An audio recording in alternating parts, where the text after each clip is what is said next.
Hello, class. How are we doing today? We feeling good? We're having a nice day. You might notice the change of environment. Don't let that distress you. Still the same lesson as always. Well, not the same lesson, but I'm gonna be providing instruction for you like always. But instruction, now that's a good word to start on. So, what are we gonna learn today? Well, it's gonna be areas of operations 1, fundamentals of instructing. There you go. Task A through F. Okay? Now, something we need to understand is that I'm gonna start off with the cringy, corny line. You know how it is. In order to become a teacher, one must be a student. Now, what does that mean exactly? Just some vague oogway stuff that's like, what the heck is this guy yapping about right now? Hold on, let me cook now. So now we're going to go into task A, effects of human behavior and communication on the learning process. Now, people often consider humans complex, rational beings. However, based on my experiences and research, I am, a tutor, even though I'm not an instructor yet. I have some experience teaching. So that's where my experience is coming from. They can actually be rather simple and irrational beings. All right? The student, you have to imagine from their perspective, okay? The student is putting their trust into you as the instructor to provide the correct and adequate information to teach them the right way. That's what they're paying you the big bucks for, okay? We're not gonna there waste their time, and that's why we gotta learn it right so they can learn it right. This relationship between the instructor and student is very vital. This affects the learning process dramatically, okay? There's a lot of things that can affect the relationship. First, how you dress. You might be thinking, well, Ivan, aren't you a little undressed right now? Where's your California Aeronautical University uniform that looks so cool with the 3 bars? What I gotta say to that is a skill issue, buddy.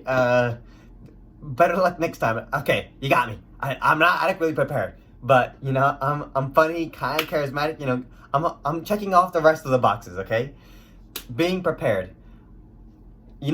Just because it's a change in environment, I'm not any less prepared. I still have my material here, and I'm still willing to teach you. Okay? Language. Though I don't use the most professional languages, my language there is meant to be entertaining and funny, to grab your attention. That's why I'm using such language as that. Though I could have a more tame and monotone and, be more formal, though that is good, it's on a set-by-set basis, In a more, learning environment, you want to tune back, especially on your check ride, tune back on that language. But if it's a one-on-one session and you're trying to get on the student and be on their level, then that language, from what I find, here and there in moderation, is okay to re-engage the student and to, help them. But anyways, personality and attitude, that's why I'm coming with that huge energy, big body energy, because then, if I'm happy, you're happy. That's the psychological nature in between. If I come in like, I guess we're gonna be learning about aerodynamics.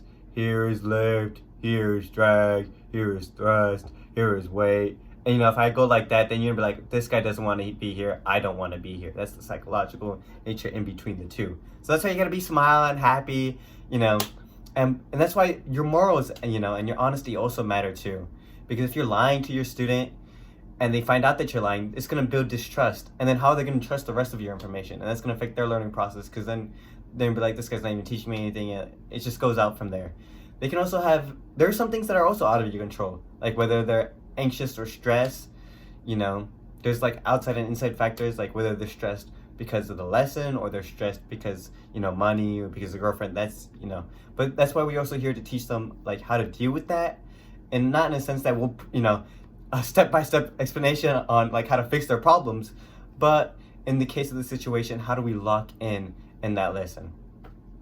And then motivation is also, a huge factor as well. Maybe their love for flying is dying out. Maybe the lesson's getting a little too repetitive. Maybe their confidence level is down. They don't think they can do things of this nature. It's too challenging for them, Motivation is a key factor that you have to consider whenever you're making these lesson plans and whenever you're teaching your student. And so But the most important is communication. We've already emphasized honesty, but having a nice, simple, and fun lesson goes miles. All right, that's how you know you're dealing with an experienced instructor there.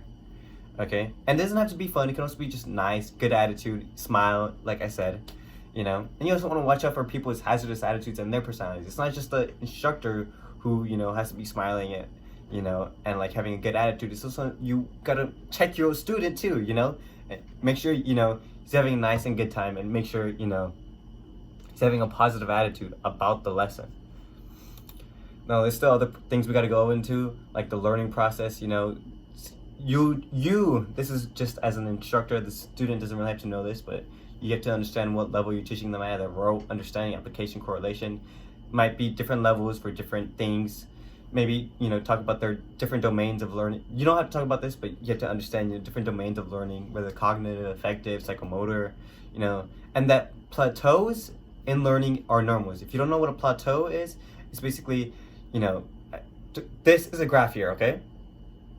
And then you go up, up, up, up, up, and then you start going down, down, down, down, down, down, down. And you're like, oh my goodness, I'm regressing, I'm not learning, I'm fucking, and you think you're terrible that day, but no, you just reached a plateau. But eventually it goes back up, and you continue, your learning. It's a normal process. That's something you have to understand. There's also some different techniques that I like to use. I like to use the demonstrative performance method. It's one of my favorite methods. It's I do, they say, I do, we do, and then they do. This can be used in a better example, but it's just going to keep going. Distractions, whether someone's, being distracted, maybe there's a third party and they're just talking and being annoying, there's a nuisance, or maybe it's something like as simple as like a really loud noise, like maybe some construction's going on, and that's happening in the background. That's going to be annoying. So you don't want to have distractions, of course, depending on the environment.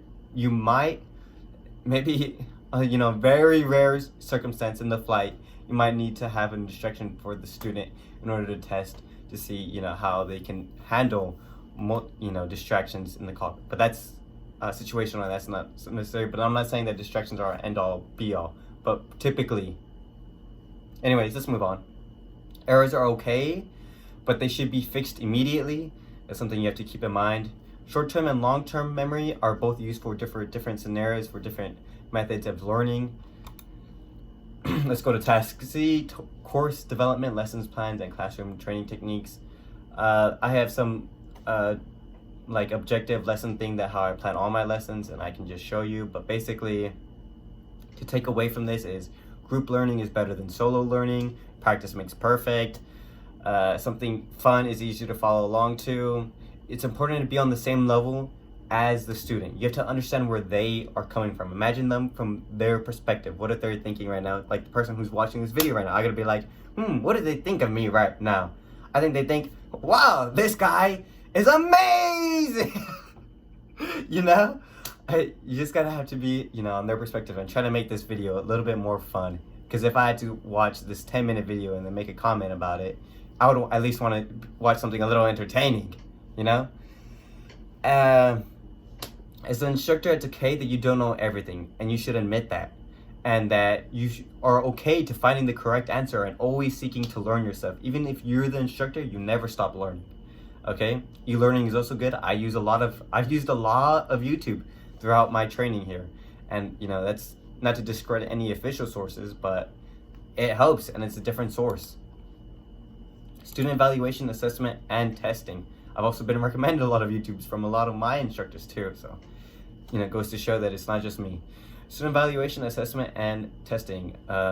Typically we just have an ACS or format, and we follow it. And from what I've been asked around, don't feel bad for failing a student. It's a learning experience. At the end of the day, it's going to do them more harm than good if you pass them. And it's also in their control. Is that something, if they wanted to do better that flight, they needed to either study more or practice more. It's in their controls. Of course, there's some leeway, little bit leeway, but it's a on call basis. You have to make that judgment yourself. Tuskegee, Elements of Effective Teaching in a Professional Environment. Hey, they're paying to see you, you know? So it's important that you make, you know, you do the best you can. Always emphasize the positive. People will remember the bad things 10 times more likely than they are the good things. So, you know, also it's important to talk about the progress they made. And if you're gonna, you know, evaluate them and criticize them, you provide good notes, specific and helping notes, not just do better. You know, specific how to do better. Okay?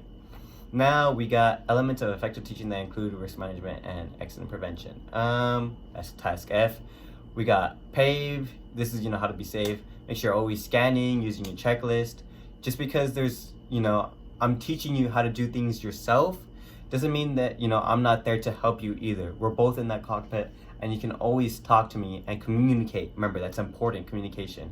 And it's way more hazardous if you stay quiet and say nothing. And so always speak up. And even if it's something that we've talked about before and it just happened to slip your mind and you feel dumb for even asking again, speak up, boys. You know, speak. Nothing gets done if you don't speak. Okay? And a good quote that I've always heard and keep in mind, you know, it's better to wish you were flying than to be wishing you were on the ground. A good pilot is a safe pilot. And if I got a fight for controls for you, if we got a box for the controls, I'm winning that boxing fight, all right? You know, I'm winning that, all right? So don't fight me for the controls on that. Anyways, that's how to be an instructor or teacher. That's my quick little lesson. See you guys next time.